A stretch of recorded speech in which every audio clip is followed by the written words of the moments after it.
തെക്ക് പടിഞ്ഞാറെന്ന് പറയുന്ന ഈ ഒരു മൂല ഇവരെ വീടിനെ സംബന്ധിച്ചിടത്തോളം മിസ്സിംഗ് ആയി. തെക്ക് പടിഞ്ഞാറെന്ന് പറയുന്ന 45 ഡിഗ്രിക്കകത്ത് ഒരു ടോയ്ലറ്റും വന്നു. തെക്ക് പടിഞ്ഞാറ് മിസ്സിംഗ് ആണ്. തെക്ക് പടിഞ്ഞാറ് ടോയ്ലറ്റ് ഉണ്ട്. ഭാര്യയും ഭർത്താവും തങ്ങളുടെ അഭിപ്രായ വ്യത്യാസങ്ങളായി. ഗൃഹനാഥന്റെ കഴിവിനനുസരിച്ചൊരു ഉയർച്ചയില്ല. ഡെയിലി വരുമാനമില്ല. ഇതെല്ലാം ഈ വീട്ടിൽ സംഭവിച്ചു.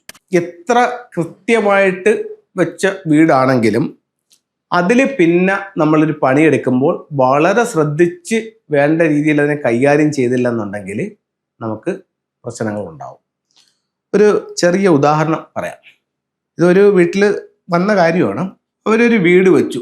എല്ലാ ദിക്കുകളും കറക്റ്റ് ചെയ്ത് ഓരോ ദിക്കിൻ്റെയും റൂമുകൾ യഥാവിധി ചെയ്ത് അതിൻ്റെ ഉച്ചനീച്ചങ്ങൾ നോക്കി കിണറിൻ്റെ സ്ഥാനം നോക്കി ഗേറ്റിൻ്റെ സ്ഥാനം നോക്കി അവരൊരു വീട് വെച്ചു. എന്നിട്ട് അവർക്ക് ഒരു ആവശ്യം വന്നപ്പോൾ അവര് ഒരു ചെറിയ ടോയ്ലറ്റ് അവരെടുത്തു.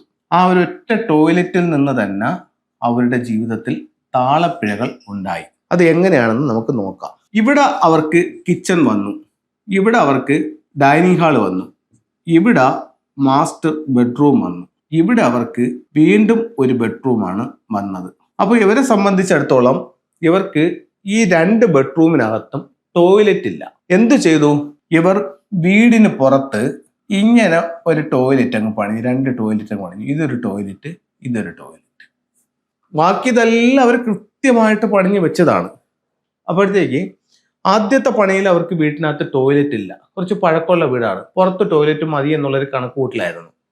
അപ്പോൾ അവർ ടോയ്ലറ്റ് ഇല്ലാതെ പണിഞ്ഞു. മുന്നോട്ട് പോയപ്പോൾ അവരുടെ അത്യാവശ്യ പ്രകാരം അവർ ടോയ്ലറ്റ് പണിഞ്ഞു. അങ്ങനെയാണെങ്കിൽ പിന്നെ 2 റൂമിനും അറ്റാച്ച്ഡ് ആയിട്ട് ടോയ്ലറ്റ് ഇരിക്കട്ടെ എന്ന് പറഞ്ഞിട്ട് ഒരു 2 ടോയ്ലറ്റ്, ചെറിയ 2 ടോയ്ലറ്റ് പുറത്തേക്ക് പണിഞ്ഞു. അപ്പോൾ അവർ ആരുടെടുത്തോ ചോദിച്ചപ്പോഴത്തേക്ക് പറഞ്ഞു, അങ്ങനെ പണിയണമെങ്കിൽ അത്യാവശ്യമാണെങ്കിൽ ചെയ്തോളൂ, പക്ഷേ താഴ് കെട്ടിടത്തിൽ നിന്നും ഒരല്പം താഴ്ത്തി ചെയ്തോളൂ എന്നാണ്. അതായത് ഈ വരുന്ന ഫ്രെയിമിൽ നിന്നും ഒരല്പം താഴ്ത്തി അത് പടിഞ്ഞാറിൽ 2 ടോയ്ലറ്റുകൾ പണിഞ്ഞോ, കന്നിമൂല വിട്ടിട്ടല്ലേ ഇരിക്കുന്നത്, കുഴപ്പമില്ല എന്ന് പറഞ്ഞു. പക്ഷെ ഇതോടുകൂടി ഇവരുടെ ജീവിതത്തിൽ പ്രശ്നങ്ങൾ സ്റ്റാർട്ടായി.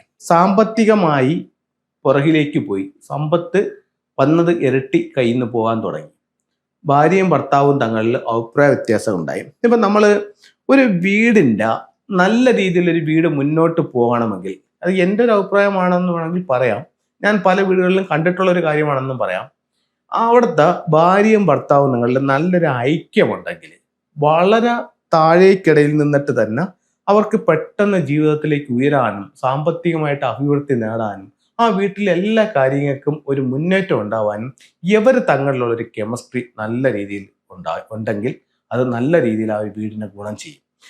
അപ്പോൾ ആ ഭാര്യയും ഭർത്താവും തങ്ങളിൽ അഭിപ്രായ വ്യത്യാസങ്ങൾക്ക് ഇത് കാരണമായി. എന്തുകൊണ്ടെന്ന് ചോദിച്ചു കഴിഞ്ഞാൽ തെക്ക് പടിഞ്ഞാറെന്ന് പറയുന്ന ഈ ഒരു മൂല ഇവരെ വീടിനെ സംബന്ധിച്ചിടത്തോളം മിസ്സിംഗ് ആയി. ഇതാണ് ഇവരുടെ കന്നിയിൽ വരുന്ന ഒരു സ്ഥലം. അത് ഇവർക്ക് മിസ്സിംഗ് ആയി. എങ്ങനെ മിസ്സിംഗ് ആയി? ഇത് തള്ളി വെളിയിലോട്ട് വന്നപ്പം ഈ മൂല അങ്ങ് പോയി. മാത്രവുമല്ല ഇവരുടെ തെക്ക് പടിഞ്ഞാറെന്ന് പറയുന്ന 45 ഡിഗ്രിക്കകത്ത് ഒരു ടോയ്ലറ്റും വന്നു. അപ്പോൾ ഇവരൊരു ടോയ്ലറ്റ് ഇറക്കിയപ്പോൾ 2 പ്രശ്നങ്ങൾ ഇവരെ പിടികൂടി.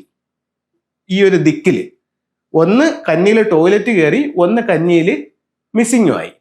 2 ഇവരുടെ പടിഞ്ഞാറും അവർക്ക് നഷ്ടപ്പെട്ടു. പടിഞ്ഞാറും നഷ്ടപ്പെട്ടു, വടക്ക് പടിഞ്ഞാറിൽ ടോയ്ലറ്റും കയറി. അതായത് പടിഞ്ഞാറ് അവർക്ക് ഇവിടം വരെ ഉണ്ടല്ലോ, അപ്പൊ ഇത്രയും സ്ഥലത്ത് അവർക്ക് കാലിയായിട്ട് കിടക്കുകയാണ്. ഇത്രയും സ്ഥലത്ത് ഒരു ടോയ്ലറ്റ് വരികയും ചെയ്തു. അപ്പോൾ കന്നിയിൽ വേക്കൻ്റായി, കന്നിയിൽ ടോയ്ലറ്റ് വന്നു. പടിഞ്ഞാറിലും വേക്കൻ്റായി, പടിഞ്ഞാറിലും ടോയ്ലറ്റ് വന്നു. ഇനിയോ തീർന്നില്ല, ഇവരുടെ വടക്ക് പടിഞ്ഞാറെന്ന് പറയുന്ന ദിക്കും ഇവർക്ക് നഷ്ടപ്പെട്ടു പോയി. പൂർണ്ണമായിട്ടല്ല, ഭാഗികമായി നഷ്ടപ്പെട്ടു പോയി. അപ്പം ഒരു ദിക്കൽ ടോയ്ലറ്റ് ഇറക്കിയപ്പോൾ 3 ദോഷങ്ങൾ ഇവരെ പിടികൂടി. അപ്പോൾ ഇതിൽ ഏതൊക്കെ പ്രശ്നങ്ങൾ വരാം? തെക്കു പടിഞ്ഞാറ് പോകുമ്പോൾ വടക്ക് കിടക്കുന്ന ഒരു ഊർജ്ജം തെക്കു പടിഞ്ഞാറ് സ്റ്റോർ ചെയ്യും. തെക്കു പടിഞ്ഞാറ് തുറന്നു കിടക്കുകയാണ്. തെക്കു പടിഞ്ഞാറ് മിസ്സിംഗ് ആണ്. വീട്ടിൽ പൈസ നിൽക്കില്ല. എന്താണ് ഇത് വന്നതുകൊണ്ട്? തെക്ക് പടിഞ്ഞാറ് മിസ്സിംഗ് ആണ്. തെക്ക് പടിഞ്ഞാറ് ടോയ്ലറ്റ് ഉണ്ട്. ഭാര്യയും ഭർത്താവും തങ്ങളുടെ അഭിപ്രായ വ്യത്യാസങ്ങളായി.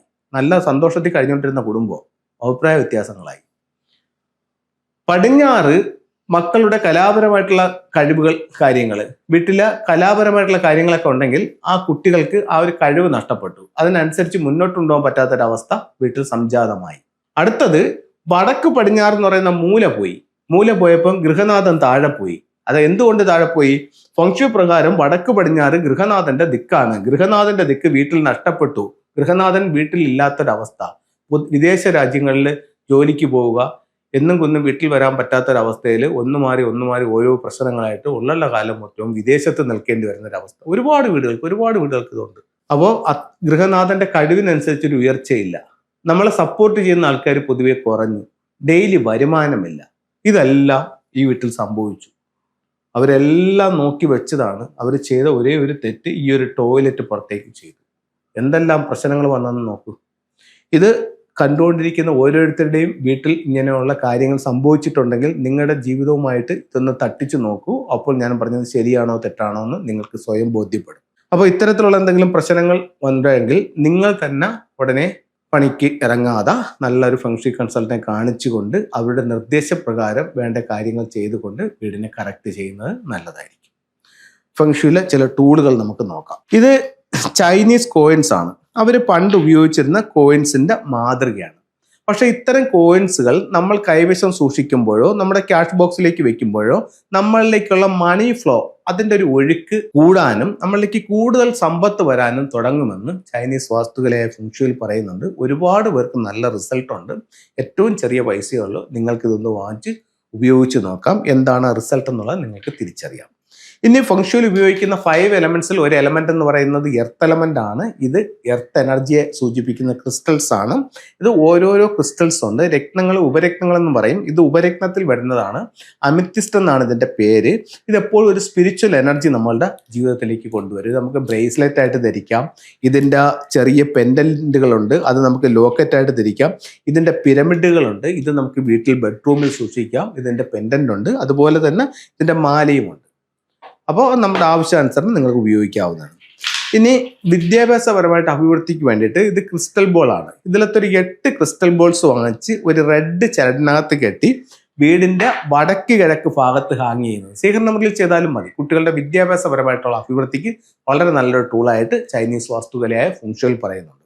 അപ്പോൾ എല്ലാവർക്കും എല്ലാ ഐശ്വര്യങ്ങളും ഉണ്ടാവട്ടെ എന്ന് പ്രാർത്ഥിച്ചുകൊണ്ട് നിർത്തുന്നു. നന്ദി, നമസ്തേ.